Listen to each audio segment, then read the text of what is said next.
మరోవైపు తెలంగాణలోని 17 ఎంపీ స్థానాలకు 625 మంది పోటీలో ఉన్నారు. ఇప్పటివరకు 268 నామినేషన్లను తిరస్కరించారు. అత్యధికంగా మెదక్ స్థానానికి 53 మంది, అత్యల్పంగా ఆదిలాబాద్ ఎంపీ స్థానానికి 13 మంది పోటీలో ఉన్నారు. ఇక ఇదే అంశానికి సంబంధించి పూర్తి డీటెయిల్స్ మా ప్రతినిధి సుధీర్ అందిస్తారు. సుధీర్,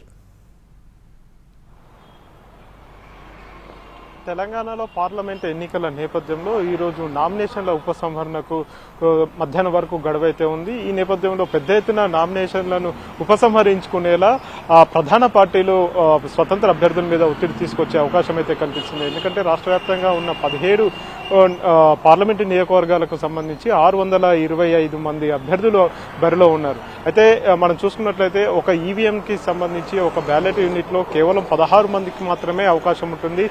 15 మంది ప్లస్ ఒకటి నోటాకు అవకాశం ఉంటుంది. ఈ రకంగా చూసుకున్నట్లయితే బ్యాలెట్ యూనిట్ల సంఖ్య కూడా భారీగా పెరిగే అవకాశం అయితే కనిపిస్తుంది.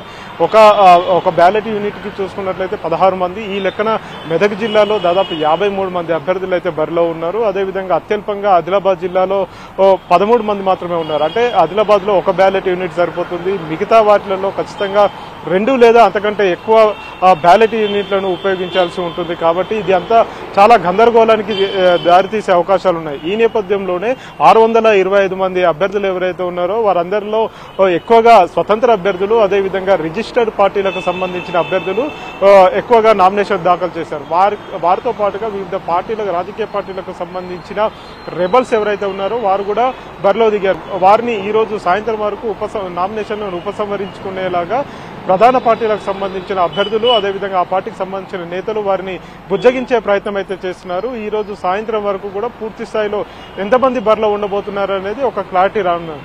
ఆ తర్వాత బరిలో ఉన్న వారికి గుర్తుల కేటాయింపు అయితే జరుగుతుంది. మొదటగా జాతీయ పార్టీలు, ఆ తర్వాత ప్రాంతీయ పార్టీలు, ఆ తర్వాత రిజిస్టర్డ్ పార్టీలు, ఆ తర్వాత స్వతంత్ర అభ్యర్థులు ఎవరైతే ఉన్నారో వారికి గుర్తుల కేటాయింపు అయితే జరుగుతుంది. గుర్తుల కేటాయింపు జరిగిన తర్వాత రేపు ఈ రోజు సాయంత్రం లేదా రేపటిలోగా పూర్తి స్థాయిలో ఎన్నికలకు సంబంధించిన ఓటర్ల జాబితా, ఇప్పటి వరకు ఫైనల్ అయిన ఓటర్ల జాబితా ఏదైతే ఉందో దాదాపు 3,30,000 మంది ప్రస్తుతం తెలంగాణ రాష్ట్రంలో ఎలిజిబుల్ ఓటు హక్కు వేసుకునేందుకు వారంతా కూడా ఓటు హక్కు పొందిన పరిస్థితి ఉంది. వారందరికీ ఎవరైతే బరిలో ఉన్నారో వారందరికీ ఆ ఎన్నికలకు సంబంధించిన ఓటర్ల జాబితాను కూడా అందజేసే ప్రక్రియ ఎన్నికల కమిషన్ చేస్తుంది.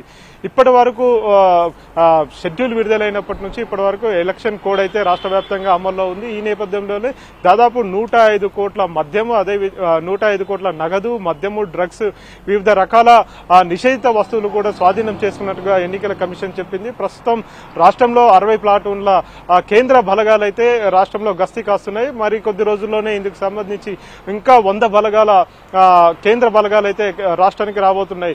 రాష్ట్రంలో అంతరాష్ట్ర సరిహద్దులు ఏవైతే ఉన్నాయో వాటితో పాటుగా అంతర్జిల్లా సరిహద్దులతో పాటు దాదాపు 18 చెక్ పోస్టులను ప్రత్యేకంగా ఏర్పాటు చేయడం జరిగింది.